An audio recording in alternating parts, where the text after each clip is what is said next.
Hello everyone, today we are going to discuss course 6 paper, that is feudal society, and this is the sixth video lecture. As I said earlier that this is very new topic for the students, the history of Europe or the feudal society.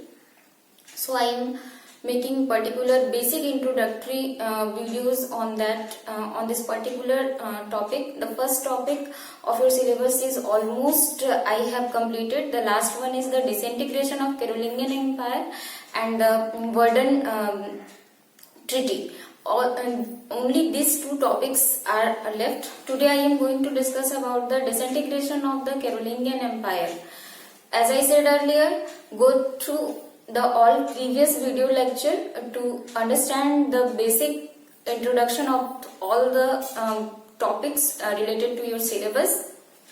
As we know that many of us don't know even the name of Charlemagne. Even the pronunciation of Charlemagne was sometimes difficult for us. As I was student at that time, the medieval Europe was a very new subject or very new topic for me, so that's why I am saying again and again, don't take it easy, go through all the topics and all the books which you have about medieval Europe and read properly. It will be helpful for your examination because this is totally unfamiliar topic for the students. So, disintegration of Carolingian Empire, how it declined, how after Charles or the Charlemagne, the condition of the Carolingian Empire was totally different. Carolingian empire का जो पतन हुआ, जैसे हम देखते हैं कि किसी भी साम्राज्य के उत्थान होता है तो उसका पतन भी होता है, ठीक उसी तरह इसका भी पतन हुआ. कैरोलिंगियन वंश में मैंने पहले भी बताया था, जब कैरोलिंगियन वंश का इंट्रोडक्शन मैंने दिया था, चार्ल्स के पहले भी बहुत सारे शासक हुए थे, लेकिन कैरोलिंगियन एम्पायर को कैरोलिंगियन वंश को एक एम्पायर बनाना, एक साम्राज्य बनाना, ये काम चार्ल्स ने किया था, दैट इज शार्लेमेन. उसने बहुत सारे विजय अभियान किए और एक विशाल साम्राज्य की उसने नींव रखी. तो उसके समय में तो साम्राज्य बहुत विशाल हो चुका था, लेकिन इसके चार्ल्स के बाद इसमें धीरे धीरे बहुत सारी ऐसी चीजें विद्यमान हो गई जो इसके पतन का कारण बनी.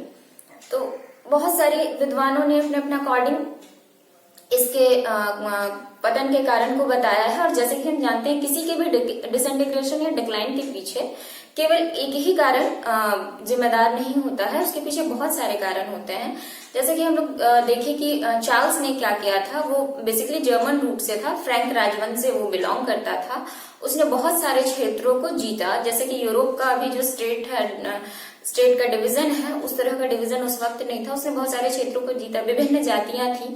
तो पहला कारण ये बताया जाता है कि विभिन्न जातियों के बीच प्रतिद्वंद्विता या उनके बीच द्वेष की भावना, तो एक ही जगह पर विभिन्न जातियों के बीच मतभेद होने के कारण ये साम्राज्य ज्यादा दिनों तक, या फिर ये एम्पायर जो चार्ल्स के द्वारा स्थापित किया गया था, वो ज्यादा दिनों तक सस्टेन नहीं कर पाया. या चार्ल्स के बाद, जब तक चार्ल्स था तब तक तो ये काफी फ्लरिश किया, लेकिन चार्ल्स के बाद ये ज्यादा दिनों तक सस्टेन नहीं कर पाया. लेकिन कुछ इतिहासकारों ने फिर इसमें अपने मत डाले हैं, क्रिटिसाइज किया है कि ऐसा कुछ नहीं था. बहुत सारे क्षेत्र ऐसे भी थे जहां पर विभिन्न जातियों के लोग थे, लेकिन उनमें समानता बनी हुई थी. जैसे जर्मन वाला क्षेत्र में, वहां पर जर्मन लोग ही थे, लेकिन वो पहले ही अलग थलग पड़ने लगा, या वहां पर डिसइंटीग्रेशन की क्रिया पहले ही शुरू हो गई. तो ये एक चीज था. उसके बाद हम लोग देखते हैं दूसरा जो मुख्य कारण था, वो दूसरा मुख्य कारण आपका आ जाता है कि चार्ल्स के जो उत्तराधिकारी थे वो अयोग्य थे. चार्ल्स जितना ग्रेट था, उसने जितने साम्राज्य के विस्तार किया या जितना भी क्षेत्र को उसने जीता, उस तरह के योग्य और महत्वाकांक्षी उत्तराधिकारियों का अभाव रहा. तो ये दूसरा प्रमुख कारण हो जाता है. उसके बाद हम लोग आते हैं तीसरे प्रमुख कारण पे. मैं जस्ट जो कारण है बस उस कारणों को बता रही हूँ और आप लोगों को उस कारण को बस डिटेल में लिख देना है. तो तीसरा जो मुख्य कारण है वो कारण है आपका कि जो फ्रैंक वंश था, उनका एक संवैधानिक नियम था राज्य का विभाजन. तो राज्य का विभाजन उनके द्वारा किया जाता था. तो राज्य का विभाजन क्या होता था, पुत्रों के बीच विभाजन हो जाता था। तो चार्ल्स ने भी यही परंपरा अपनाई। तो कहीं ना कहीं यहीं से साम्राज्य का विभाजन शुरू हो गया। उसने अपने 3 पुत्रों के बीच साम्राज्य का विभाजन कर दिया। तो ये एक तीसरा कारण हुआ। इसको थोड़ा सा पैराग्राफ फॉर्म में लिखना होगा, जस्ट मैं यहाँ पर कारणों को बता रही हूँ। उसके बाद नेक्स्ट जो कारण है या चौथा कारण अगर देखा जाए तो वो था चार्ल्स द्वारा स्थापित पोप राजतंत्र या फिर पोप एक धार्मिक राज्य की स्थापना करना, क्योंकि उसने राज्याभिषेक कहें या फिर विस्तार कहें, उसमें उसने पोप की बहुत ही सहायता ली थी या पोप का हस्तक्षेप था। तो यही आगे चलकर पोप निरंकुश होता गया और पोप का जो अधिकार था वो बढ़ता गया और पोप रूलर से भी ज्यादा इम्पोर्टेंट हो गए या फिर शक्तिशाली हो गए और वो रूलर के ऊपर रूल करने लगे। तो ये भी एक कारण था कि पोप से साम्राज्य की या राज्य के बीच जो अनबन था वो अनबन भी इसके पतन का कारण बना। नेक्स्ट जो कारण है वो हम लोग देखेंगे सामंतवादी व्यवस्था या सामंतवादी प्रतिक्रिया। सामंतवादी व्यवस्था अपने आप में विकेंद्रीकरण की स्थिति को लाता है। सामंत जो है वो भूमि का विभाजन हो या कार्यों का विभाजन हो, वो विभाजन कर देते हैं, विकेंद्रीकृत कर देते हैं। और सामंत भी कहीं ना कहीं हावी हुए। वो शासकों से ज्यादा वो अपने को मानते थे और अपना क्षेत्रीय साम्राज्य कायम या अपने क्षेत्रीय राज्य कायम करने में विश्वास रखते थे। और जो आर्थिक स्थिति भी था वो भी थोड़ा बहुत सामंतों की जो काल में आर्थिक स्थिति होती थी वो थोड़ा सा डिफरेंट होता था। तो ये भी एक कारण था, सामंतों की प्रतिक्रिया पतन का कारण बना।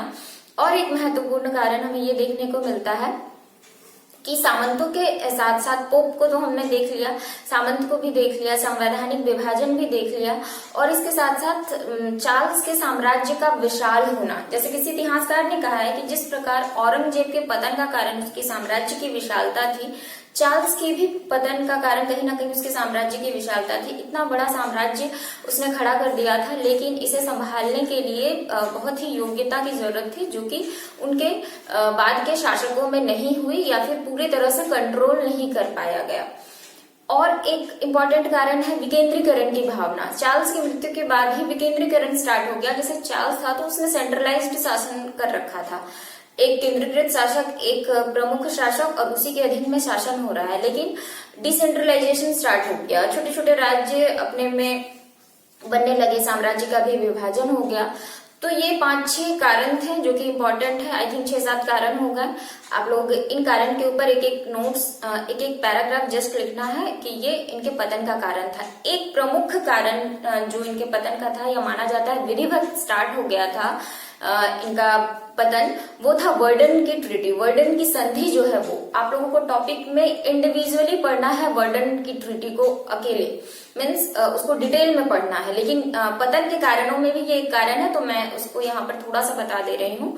नेक्स्ट जो क्लास होगा वो वर्डन की संधि या वर्डन की संधि जो है उसी के ऊपर होगा।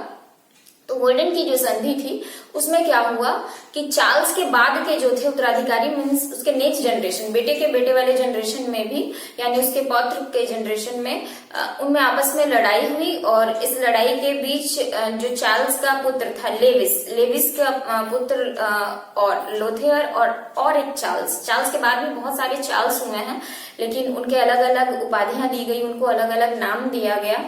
तो यहाँ पर वर्डन की संधि हुई जिसमें से 3 भागों में बढ़ गया था क्षेत्र, ठीक है, लेविस और चार्ल्स और लोथेयर। तो इन दोनों को, लेविस और चार्ल्स को जो था वो पूर्वी और पश्चिमी भाग मिला और लोथेयर जो था उसे मध्य का संकीर्ण भाग मिला था। तो उसे बहुत ज्यादा फायदा नहीं हुआ था, या यूं कहें लेविस और चार्ल्स ने मिलकर ही लोथेयर पर आक्रमण किया था और वर्डन की संधि हुई थी। तो ये एक महत्वपूर्ण कारण था, या फिर हम कहें कि विधिवत रूप से स्टार्ट हो गया उनका डिसइंटीग्रेशन। और इस संधि ने और भी ज्यादा बंटवारा या विभाजन कर दिया साम्राज्य का। तो ओवरऑल ये सारे कारण थे साम्राज्य विभाजन के या फिर साम्राज्य विभाजन के बाद उसके डिक्लाइन के। तो आप लोग इसे एक बार देख लीजिए बढ़िया से और फिर इस पे एक छोटा सा नोट्स तैयार कर लीजिए। जस्ट मैंने इंट्रोडक्टरी बता दिया कि कारण क्या क्या था। नेक्स्ट डे हम लोग वर्डन की संधि जो है या नेक्स्ट क्लास में वर्डन की संधि को हम लोग डिटेल में देखेंगे। ठीक है, अभी के लिए इतना ही, फिर मिलते हैं नेक्स्ट वीडियो में। Keep watching, keep sharing, all the best.